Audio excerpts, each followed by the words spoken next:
Madame, Monsieur, bonsoir. Merci de nous rejoindre pour le journal sur la télévision togolaise, dont voici les titres. Après 2 jours de travaux, le premier congrès du parti Union pour la République UNIR s'est refermé ce dimanche à Thiévié. Les différents délégués ont pu doter le parti de tests juridiques et d'une nouvelle instance dirigeante. À découvrir tout de suite dans ce journal. Et puis les 8 pays de l'UEMOA réunis à Genève au siège de l'Organisation mondiale du commerce pour l'examen périodique des politiques commerciales se sont eux aussi séparés cette semaine. Ils veulent ainsi faciliter les échanges dans l'espace. Voilà pour les titres, une fois encore, bonsoir.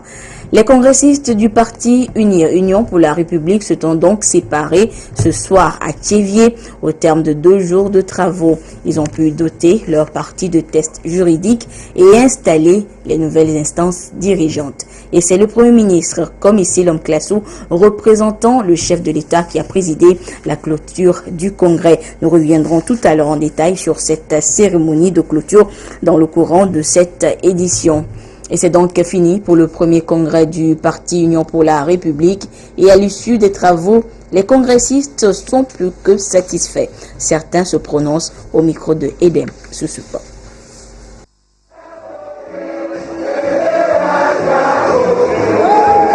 C'est un ouf de soulagement parce que c'est un congrès tant attendu.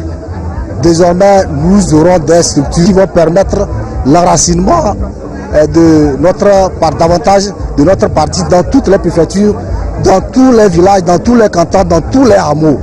Nous sommes très contents, nous sommes très contents et cela nous a donné l'occasion de retrouver le président du parti qui est venu nous saluer et la chaleur était très bonne. Désormais, au niveau de chaque région, il y a un vice-président. Ça veut dire que les responsables du parti sont très proches des militants. Et il y a un secrétaire exécutif qui désormais aura pour tâche de s'atteler à l'enracinement. Davantage, le parti aura une bonne base. Le congrès a réussi à 100%. C'était une joie extrême pour tous les participants. Les textes, je vous assure, ont été bien préparés. Le bureau élu doit en principe suivre les textes. Je crois que le parti ira loin. Pour le bonheur de toute la population togolaise, même ceux qui vivent à l'extérieur, tout le monde doit faire un effort pour respecter les textes prévus pour que le parti soit vraiment un grand parti. En tant que militant de UNIR, toutes nos attentes ont été comblées. Tous les travaux se sont déroulés dans une bonne ambiance. Et il y a aussi en même temps aussi chez tous les militants un sens de responsabilité, la reconnaissance des enjeux majeurs qui nous attendent et aussi comment faire pour que tout ce que nous allons faire puisse dépasser les intérêts individuels pour rechercher ensemble le bonheur du peuple togolais. Nous prions Dieu Tout-Puissant de bénir les militants, le parti et son président. Déjà, l'UNIR dit beaucoup de choses. Beaucoup de choses. C'est maintenant que nous allons renforcer notre union. Et pour que le Togo tout entier sache qu'il y a l'union et que c'est l'union qui doit prévaloir.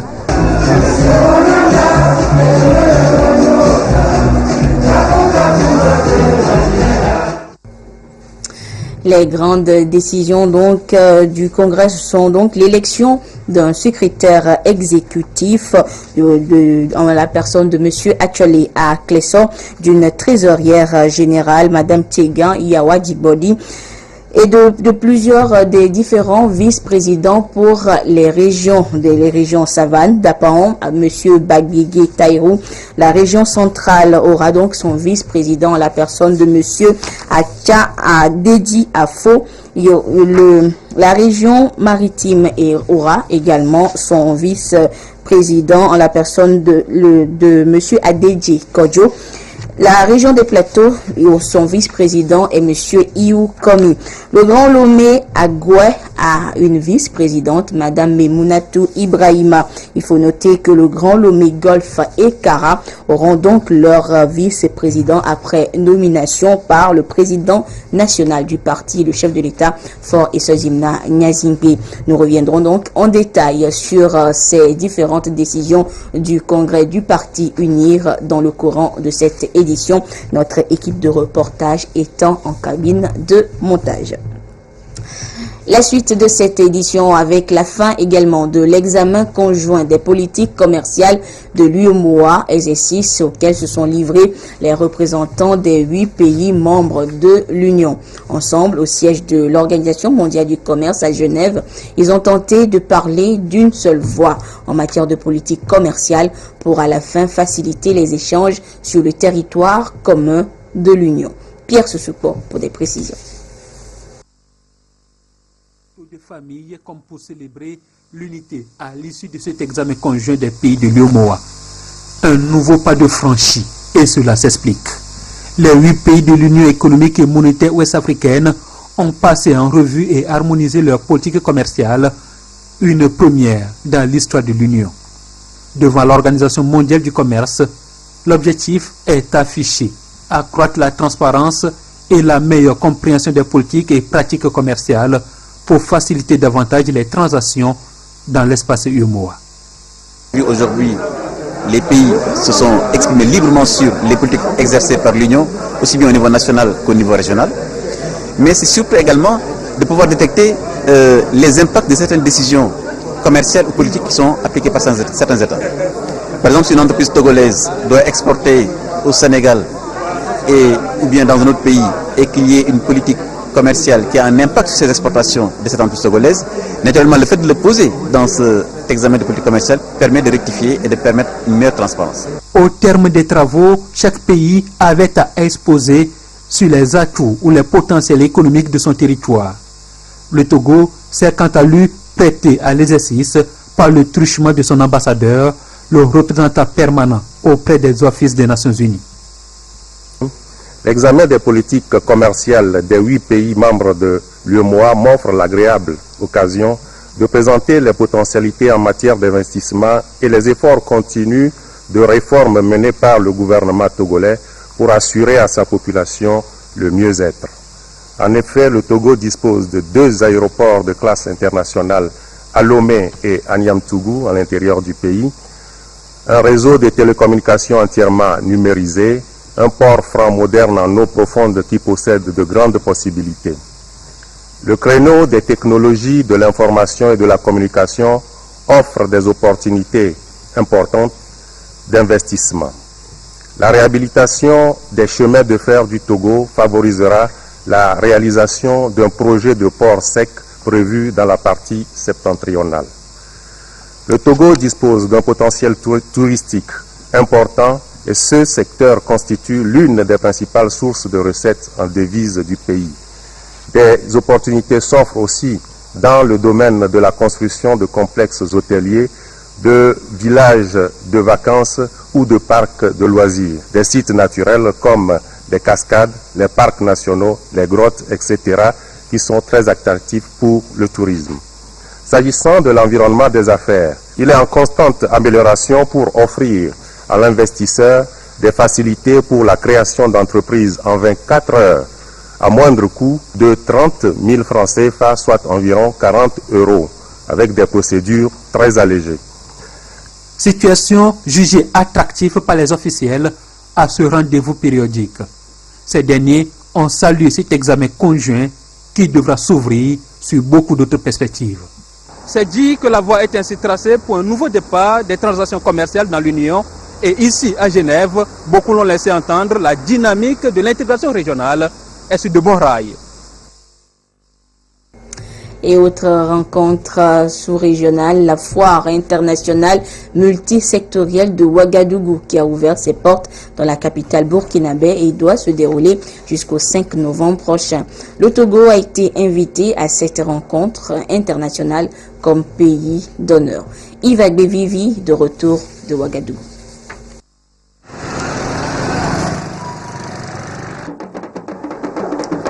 C'est ici, au parc des expositions du Salon international de l'artisanat de Ouagadougou, que se déroule la 4e édition de la Foire internationale interministérielle de Ouagadougou. Ouverte ce 27 octobre 2017, cette rencontre d'exposition-vente qui réunit des opérateurs des pays de l'UEMOA a fait la part belle au Togo, pays à l'honneur, et c'est à dessein. Pour la présente édition, nous attendons environ 1000 visiteurs. Et je dois préciser que c'est une édition qui connaît quand même du succès parce que nous enregistrons 16 pays pour la présente édition. Le Togo est un pays voisin, c'est un pays frère et justement l'objectif du Burkina Faso et d'une manière générale au niveau de l'UEMOA, c'est justement donc de favoriser l'intégration sous-régionale. Nous avons choisi effectivement donc le Togo, pays frère, qui est donc notre pays invité d'honneur, pour, n'est-ce pas, donc, profiter et bénéficier aussi de l'expérience et aussi, n'est-ce pas, donc, j'allais dire, développer les échanges tout court entre le Burkina Faso et le Togo. Cette rencontre d'échange d'expérience est également une tribune offerte aux professionnels et aux utilisateurs d'emballage d'échanger sur la problématique liée aux contraintes de qualité de l'emballage et le conditionnement des produits. En ouvrant officiellement les travaux, le ministre burkinabé de l'économie numérique, représentant le premier ministre du Faso, Paul Kabatieba, a souhaité la bienvenue à la délégation togolaise et rappelé l'intérêt de l'initiative qui se veut un cadre de promotion de la commercialisation des produits agro, sylvo-pastoraux et artisanaux, sans oublier les services du cadre régional de l'UEMOA. Je voudrais adresser les sincères remerciements du gouvernement du Burkina Faso à la République sœur du Togo, pays invité d'honneur de la présente FIMO. Le 28 octobre 2017 a été un jour réservé exclusivement au pays à l'honneur, le Togo. Les participants cette fois et les visiteurs venus d'Afrique, d'Europe, de l'Asie et de la Chine ont pu toucher du doigt le savoir-faire togolais. Au Togo, les biologistes médicaux sont à l'école de la qualité. Ils se forment aux normes de qualité pour un mieux-être sanitaire des populations. Les précisions avec ce reportage de Albertine Yaki. La formation et la promotion des biologistes médicaux constitue une quête permanente de la qualité, à en croire les spécialistes de l'École supérieure des techniques biologiques et alimentaires (ESTEBA).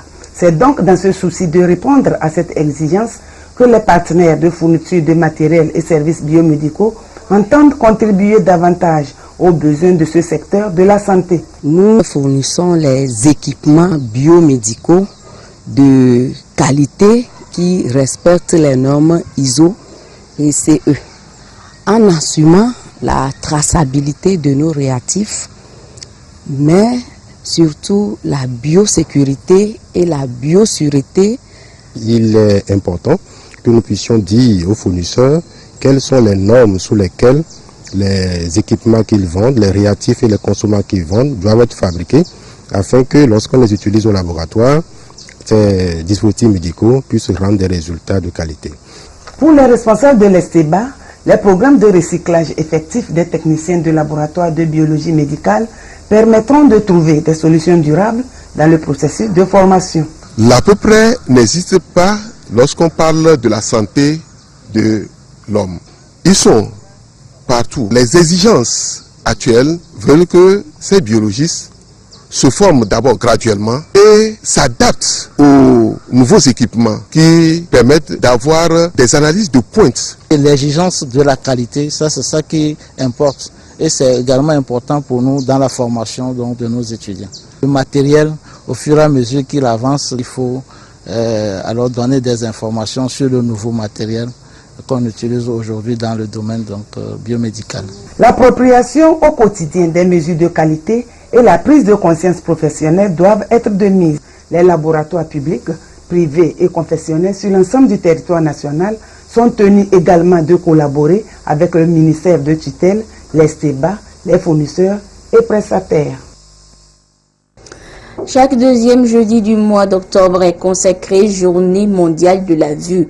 Et c'est dans ce contexte que le programme national de lutte contre la cécité a lancé du 25 au 27 octobre dernier une campagne de sensibilisation, de dépistage, des déficiences visuelles. L'équipe technique du PNLC s'est rendue au collège de Thiévié, ville 1, où elle a procédé au diagnostic des vices de réfraction et à un don de verres médicaux aux élèves dépistés. Le reportage est signé Honoré Modjo. Cette consultation oculaire gratuite est à mettre à l'actif du programme national de lutte contre la cécité PNLC qui célèbre en différé la journée mondiale de la vue. Cette session de dépistage des vices de réfraction entend corriger chez les apprenants les déficiences visuelles. Les vices de réfraction, ce sont des problèmes oculaires qu'on retrouve chez des gens qui ont des difficultés pour voir. Et c'est surtout des difficultés pour voir de loin. Il peut s'agir de la myopie, de l'hypermétropie ou bien de l'astigmatisme. La mission de ce matin est de redonner un peu la lumière aux élèves en leur confectionnant des verres médicaux. Après les analyses, après la consultation ophtalmologique, ils passent chez nous au niveau de la caravane optique. C'est un bus spécialisé équipé pour confectionner les verres médicaux. Les déficiences visuelles constituent un problème de santé publique dans les pays en voie de développement. Elle impacte négativement le cursus scolaire des enfants. C'est pourquoi l'opération de ce jour est très appréciée par les bénéficiaires. Je ne vois pas bien de loin. Ça me fait plaisir qu'on m'a consulté. Nous constatons un certain nombre de cas de maladie. Ça va permettre de corriger les problèmes d'yeux que certains d'entre eux ont. Les problèmes visuels, faisons-en notre priorité, est le terme retenu cette année par l'OMS pour attirer l'attention des décideurs sur des actions à mener pour prévenir leur population contre la cécité. Et santé animale à présent avec la campagne de vaccination contre la rage lancée depuis le 28 septembre dernier qui se poursuit. Et cette semaine, c'était l'étape de Lomé commune avec l'Ordre national des médecins vétérinaires du Togo qui s'engage à mener une lutte féroce contre ce virus. Antoinette Romao, Vovor.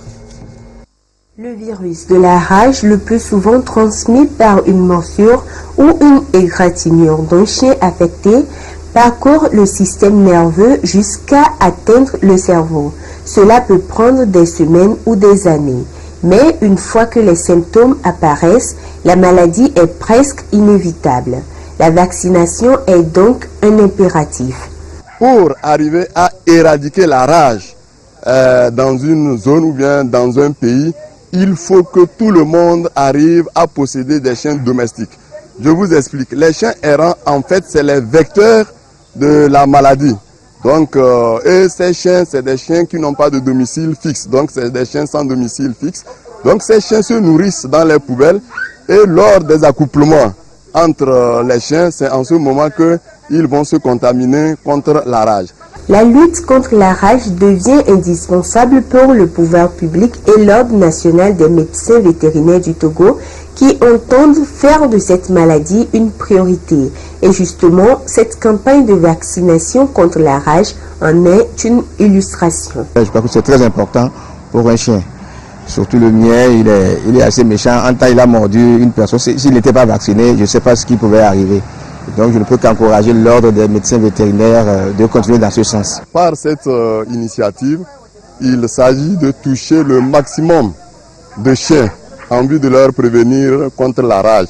Cette journée permettra de sensibiliser la population sur ce que c'est que la rage. Lomé commune est la dernière étape de cette campagne de vaccination. Le 28 septembre de chaque année, la communauté internationale célèbre la journée mondiale de lutte contre la rage. Ainsi, il est prévu un plan qui vise l'objectif zéro mort humaine de la rage d'ici à 2030 en améliorant l'accès aux soins, aux médicaments et aux vaccins pour les populations à risque.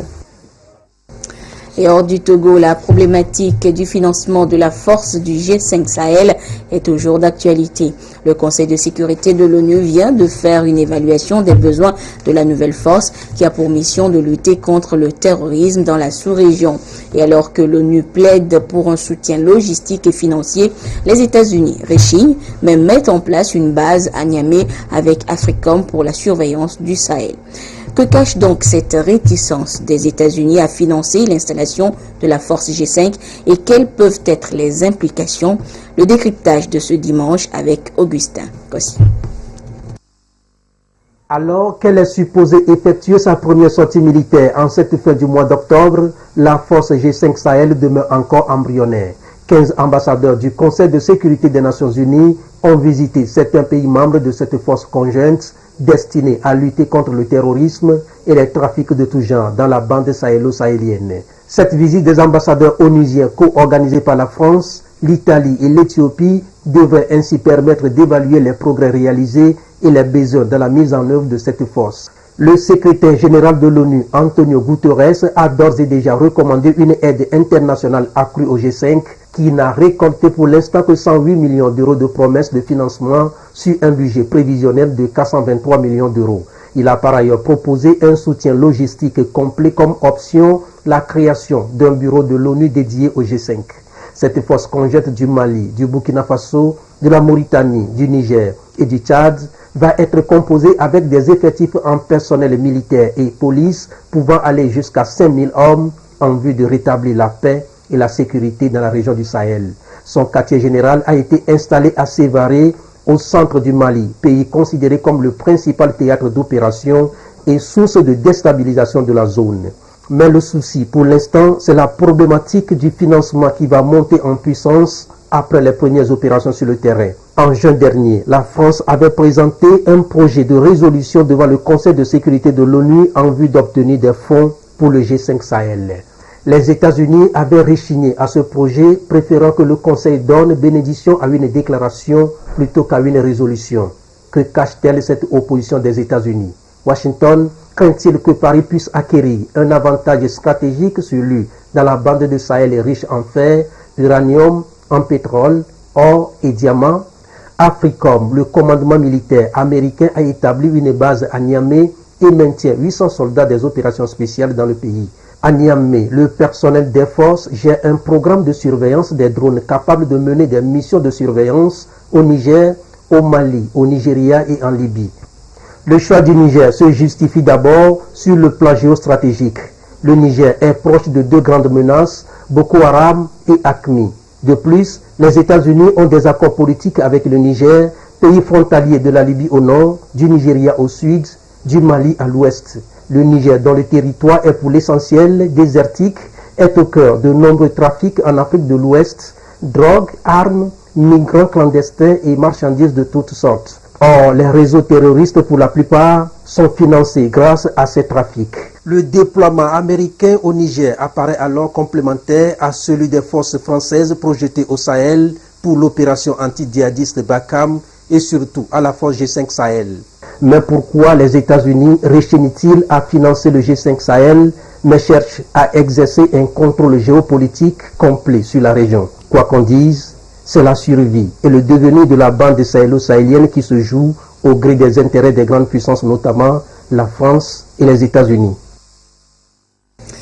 Et on en vient maintenant à l'actualité politique du jour. Les congressistes du parti Union pour la République Unir qui se sont séparés ce soir du côté de Thiévié au terme de 2 jours de travaux. Ils ont pu doter leur parti de tests juridiques et installer les nouvelles instances dirigeantes avec plusieurs innovations.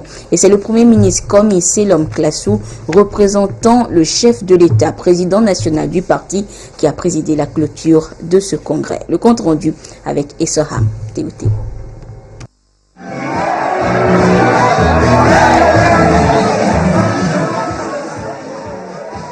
Des innovations majeures sont à relever au terme du premier congrès statutaire du parti UNIR, Union pour la République. L'une d'elles porte sur la création du secrétariat exécutif revenu à Attiolé Aklesso. On peut également relever le nombre des postes de vice-président dans les régions administratives propres à ce parti. Les postes de vice-président des Savanes, de la centrale des Plateaux, de la Maritime et de la nouvelle préfecture du Golfe sont pourvus lors de ce congrès. Quant au vice-président du reste de la zone Grand Lomé et de la région de la Kara, toute la latitude est accordée au président du parti de choisir les futurs vice-présidents. Autre innovation, elle est relative à la contribution des militants au bon fonctionnement du parti. Ces derniers devront faire vivre le parti à partir de leurs contributions. Les textes juridiques et instances dirigeantes ont été mis en place à la satisfaction des militants afin de faire face aux défis de l'heure, dont a conscience le nouveau secrétaire exécutif.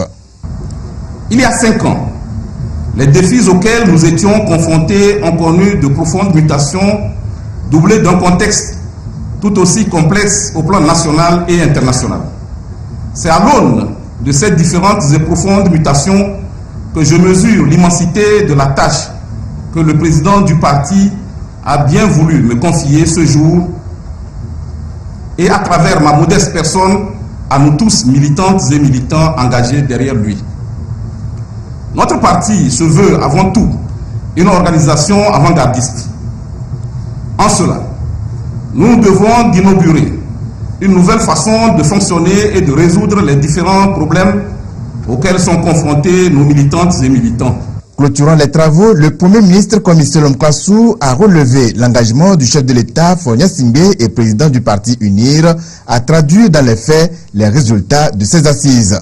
Nous voudrions, au nom du président de la République et président du parti, féliciter chaleureusement les vice-présidents et la vice-présidente, le secrétaire exécutif, la trésorière générale, tous et toutes élus, pour la confiance placée en eux par les militantes et militants de notre grand parti et leur souhaiter beaucoup de succès dans la mission qui leur est confiée. Pour y parvenir, nous en appelons au sens du travail bien fait et dans l'assiduité de chacun et de chacune d'entre nous, en organisant souvent des rencontres d'échange qui permettent de partager les expériences, en restant ouverts aux critiques, en apprenant des erreurs des autres. Et nous voudrions vous demander de ne jamais oublier qu'ensemble et dans la cohésion derrière le président fort, nous irons plus loin que seuls ou en rang dispersé. Dans une résolution lue à cette occasion, les congressistes ont relevé la nécessité de doter le parti d'une charte d'éthique, des valeurs et de bonne conduite des militants. Il faut également rappeler que plusieurs motions, dont une de remerciement et de soutien au chef de l'État fort et Sozimna Nyazingbe et une autre de compassion à l'endroit des victimes des manifestations sociopolitiques ont été lues avant la clôture de ce congrès. Et nous reviendrons justement sur les temps forts de ce premier congrès statutaire du parti Union pour la République dans nos prochaines éditions. Direction maintenant d'Apaon, où la campagne 100 millions pour 100 millions d'enfants vulnérables vient d'être lancée au niveau régional. C'est une campagne qui veut permettre de prendre en compte l'éducation inclusive dans les programmes pour l'atteinte de l'objectif de développement durable 4. Des précisions sur place avec la correspondance de Désiré Aloy. Le 4e objectif des ODD a pour but d'assurer l'accès de tous à une éducation de qualité sur un pied d'égalité et de promouvoir les possibilités d'apprentissage. Cependant, des milliers d'enfants et adultes sont privés d'éducation. Au Togo, des actions sont entreprises aussi bien par l'État que par la société civile pour assurer la mise en œuvre de l'ODD 4. La coalition nationale togolaise pour l'éducation pour tous, dans son rôle de veille, passe par des débats publics, émissions radio, à l'endroit des populations sur l'éducation inclusive et les droits d'accès gratuits aux fournitures scolaires dans le cadre du financement du partenariat mondial pour l'éducation. Des aspects matériels que nous évoquons en termes de manque de rampes, de manque de formation, le grand obstacle, c'est l'homme, c'est-à-dire les mentalités. Il faut que les élèves s'acceptent. Une politique avant-gardiste pour préparer le terrain, surtout au niveau des enfants, puisqu'ils vont étudier ensemble. L'enfant handicapé va s'asseoir à côté du non-handicapé. Le projet de WAO Afrique vient un peu nommer pour vulgariser tout ce qui se fait. Grâce aux divers programmes au projet, l'éducation inclusive prend le pas. Je fais 6e. Avant, nos camarades ne nous acceptaient pas à l'école.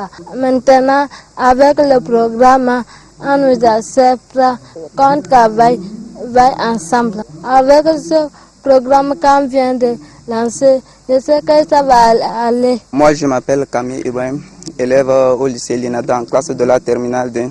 Depuis mon primaire, c'était pas facile d'accepter comment les amis me traitaient. Mais avec les programmes qui sont mis à jour et révisés, en tout cas maintenant, je sens que tout est parfait. Donc il n'y a pas de discrimination. Avec le programme qu'on est en train de lancer, je pense que demain, ça sera encore plus meilleur qu'aujourd'hui. Bon, par exemple, au cours primaire, quand on vivait, on les négligeait, on ne les considérait pas. Mais avec le temps, on a constaté que nous tous, nous sommes les mêmes.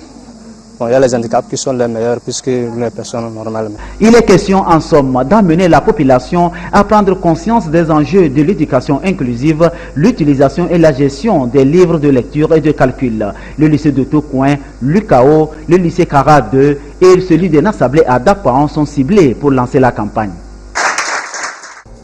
Et parlant justement du lycée Nassablé, la nouvelle jeunesse pour le soutien au président fort est arrivée les bras chargés de bonnes choses pour les apprenants de ce lycée.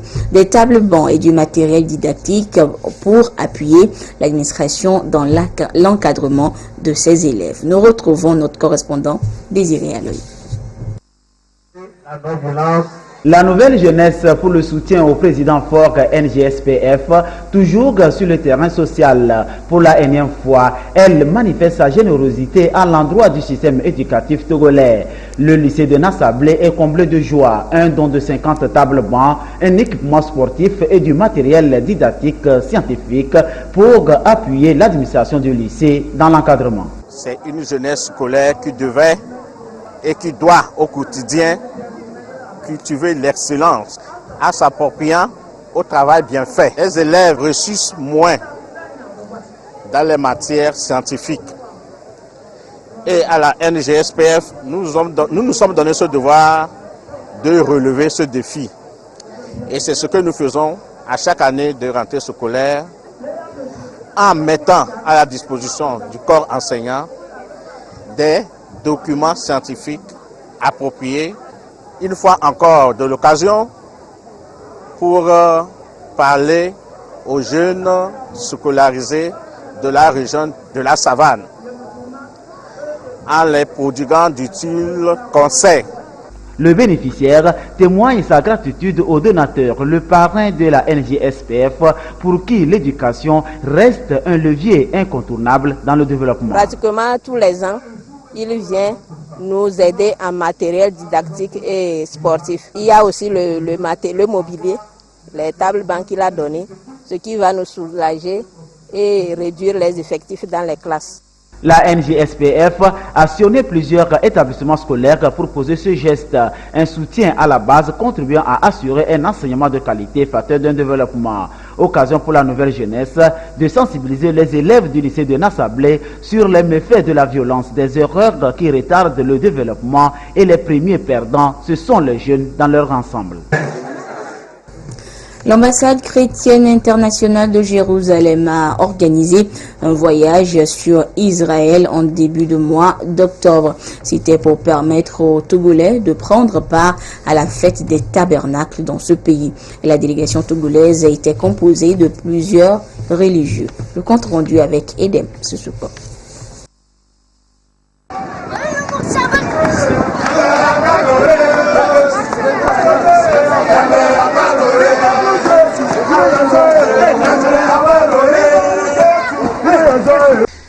Plus de 85 pays ont participé à cette grande célébration annuelle, la fête des tabernacles en Israël. La délégation togolaise, composée de plus d'une cinquantaine de chrétiens venus de plusieurs entités, a séjourné en Terre Sainte. La délégation a pris d'abord part aux activités spirituelles et ensuite à la visite des sites touristiques, à savoir la mer Morte, Cana et le jardin du tombeau, entre autres. Aujourd'hui, nous terminons notre pèlerinage en ce lieu et c'est convaincu de ce que Dieu est de notre côté, du côté du peuple togolais tout entier, que nous repartons vers notre pays avec dans le cœur cette joie que le Seigneur, qui ne trompe jamais, est au contrôle de la situation du Togo. Lui-même, il va consoler les cœurs, il va réjouir les cœurs. Nous devons dépendre entièrement et totalement de l'aide de Dieu. Voilà ce que m'inspire cet environnement hostile où il n'y a pas une goutte d'eau, il n'y a aucune herbe qui pousse, il n'y a personne d'autre. Nous croyons que notre vie doit être totalement dépendante de Dieu. Également, de grands moments de prière et d'intercession en faveur de la paix au Togo ont été observés. Une initiative soutenue par le président de la République. Le but de l'ambassade chrétienne internationale de Jérusalem est d'amener les chrétiens de tous bords et les nations à aimer et à apporter leur soutien au peuple juif épris de paix.